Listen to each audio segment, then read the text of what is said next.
This is the Raptor engine from SpaceX. It powers both the Starship and the Super Heavy booster. When it's running, combustion occurs at temperatures exceeding 3500 Kelvin, roughly half as hot as the surface of the Sun. That's far above the melting point of most metals. And yet, the engine doesn't melt. In fact, it continues operating reliably without the metal chamber walls vaporizing on the spot. This brings up the question how this is even possible. In this video, we will look at the engineering solutions that prevent rocket engines from overheating. The main cooling methods which make rocket engines capable of managing such extreme temperatures are ablative cooling, regenerative cooling, film cooling, and radiative cooling. Each has specific advantages, trade-offs, and use cases, depending on the engine's design and the type of mission. One of the simplest and most robust ways to manage extreme heat in rocket engines is to use a material that is designed to slowly wear away. This is called ablative cooling. The principle is straightforward. A layer of heat-resistant material, often a carbon composite, is placed along the inner walls of the combustion chamber and nozzle.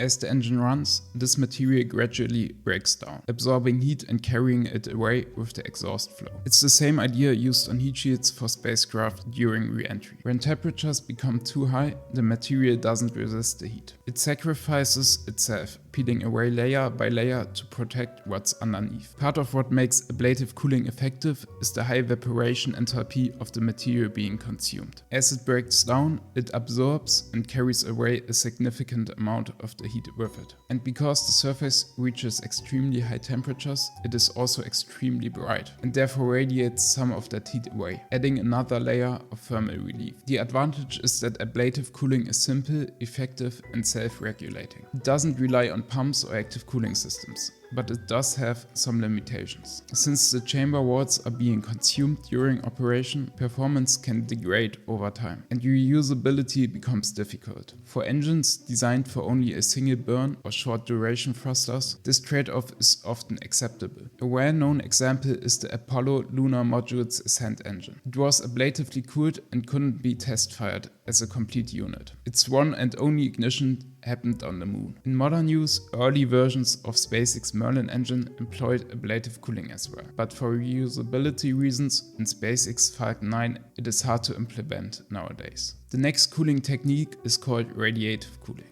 In vacuum of space, where air can be used to conduct or convect heat, the only way to get rid of thermal energy is through radiation. Radiative cooling relies on this principle. At high temperatures, materials naturally emit electromagnetic radiation, mostly in the infrared, which carries heat away into space. For rocket engines, this method is particularly relevant in vacuum-optimized designs. Their nozzle extensions are often made from thin, high-temperature alloys like niobium, which can withstand intense internal heat while radiating energy outward. These nozzle extensions glow visibly red during operation, not because they are fading, but because they are doing exactly what they are meant to do, radiating thermal energy away. While radiative cooling is passive and requires no moving parts, it's limited in how much heat it can remove. That's why it's usually used in combination with other methods, especially regen and film cooling. Regenerative cooling is one of the most widely used methods in modern rocket engines, most importantly for those that are designed to run for extended durations. The idea is to transfer some of the propellant, typically fuel, through channels embedded in the walls of the combustion chamber and nozzle.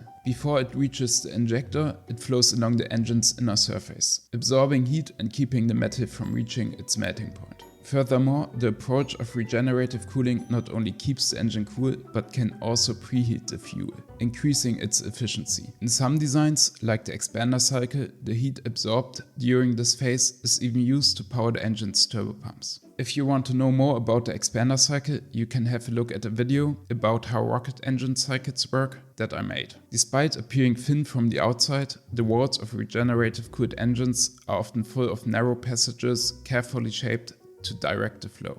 Earlier, regeneratively cooled engines often used what's known as brace tube construction, where bundles of metal tubes formed the walls of the combustion chamber. The RL-10 engine still uses this method today. It works well, but it's relatively complex and time-consuming to produce. More recent designs use CNC machine channels cut directly into a solid wall, which are then sealed with a conductive alloy like copper or nickel. And increasingly, some engines now use metal 3D printing to produce entire chambers or nozzles with internal cooling channels already built in. This allows for more complex geometries, tighter tolerances, and reduced part count, all contributing to better heat management and overall engine efficiency. In addition to regenerative and ablative cooling, engineers also rely on another technique that adds a protective buffer directly inside the engine. This is known as film cooling. The idea is simple. A thin layer of unburned fuel is introduced along the inner walls of the combustion chamber. This forms a barrier between the hot gases and the metal surface,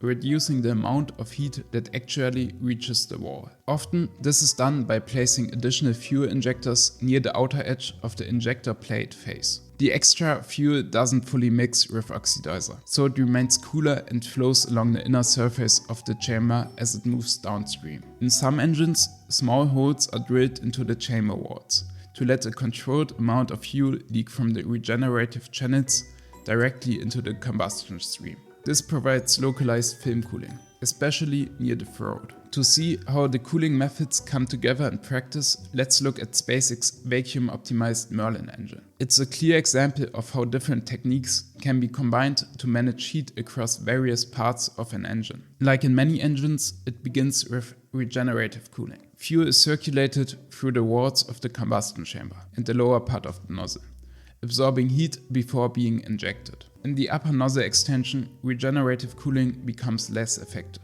so SpaceX adds film cooling. Some of the turbine exhaust, already fuel-rich and cooler than the main combustion gases, is routed into the nozzle extension, forming a thermal buffer that protects the metal surface. And because the engine operates in vacuum, the nozzle extension also uses radiative cooling. It's built from a thin niobium alloy which can withstand high temperatures while continuously emitting heat into space. Together, these methods allow the Merlin vacuum engine to operate efficiently under high thermal loads, using different strategies where they are most effective.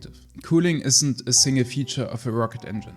It's a design philosophy that runs through every part of it. Each method we've covered, ablative, regenerative, film and radiative cooling, addresses a different aspect of the thermal challenge. None of them are perfect on their own, but together they create a system that works reliably under extreme conditions. What's interesting is how thoughtful these methods are chosen and applied. It's not about over-engineering. It's about placing the right solution in the right place. In the end, rocket engines don't survive because they are fighting the heat. They survive because every part of them is designed to work with it. Thanks for watching and consider to subscribe if you want to know more about propulsion topics and space engineering.